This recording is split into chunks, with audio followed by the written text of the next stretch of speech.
ಕನ್ನಡದ ಖ್ಯಾತ ಯೂಟ್ಯೂಬರ್ಗೆ ಜೀವ ಭಯ. ಸಮೀರನ ವಿಡಿಯೋದಿಂದ ಮತ್ತೆ ಮತ್ತೆ ಚರ್ಚೆಯಾಗುತ್ತಿರುವ ಸೌಜನ್ಯ ಕೇಸ್.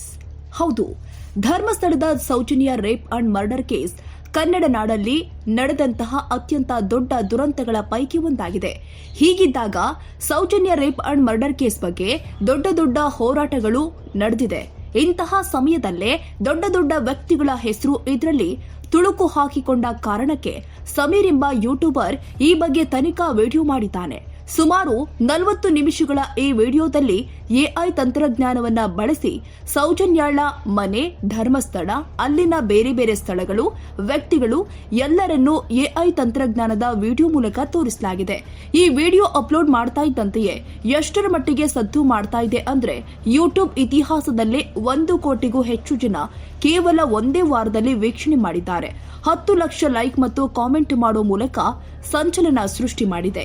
ಈತನಿಗೆ ಫೋನ್ ಕಾಲ್ ಮಾಡಿ ಬೆದರಿಕೆ ಕರೆಗಳು ಬರ್ತಾ ಇರೋದ್ರ ಬಗ್ಗೆ ಮತ್ತೊಂದು ವಿಡಿಯೋ ಮಾಡಿರುವ ಯೂಟ್ಯೂಬರ್ ಸಮೀರ್, ನನಗೆ ಕರೆ ಮಾಡಿ ಬೆದರಿಕೆಯನ್ನ ಹಾಕಲಾಗ್ತಾ ಇದೆ, ಯಾವ ಕ್ಷಣದಲ್ಲಿ ನನಗೆ ಏನು ಬೇಕಾದ್ರೂ ಆಗಬಹುದು ಎಂದು ಆತಂಕ ಹೊರಹಾಕಿದ್ದಾರೆ. ಮನೆ ವಿಳಾಸ ಮತ್ತು ಸಮೀರ್ ಮೊಬೈಲ್ ನಂಬರ್ ಕೂಡ ಲೀಕ್ ಆಗಿದೆಯಂತೆ. ಅಲ್ಲದೆ ಸಮೀರ್ಗೆ ಜೀವ ಬೆದರಿಕೆ ಹಾಕ್ತಾ ಇರುವ ಬಗ್ಗೆ ಸ್ವತಃ ಅವರೇ ತಮ್ಮ ಸೋಷಿಯಲ್ ಮೀಡಿಯಾದಲ್ಲಿ ವಿಡಿಯೋ ಅಪ್ಲೋಡ್ ಮಾಡಿ ಯೂಟ್ಯೂಬರ್ಸ್ ಬೆಂಬಲ ನೀಡೋದ್ರ ಜೊತೆ ಒಗ್ಗಟ್ಟು ಪ್ರದರ್ಶಿಸಬೇಕು ಅಂತ ಮನವಿ ಮಾಡಿದ್ದಾರೆ.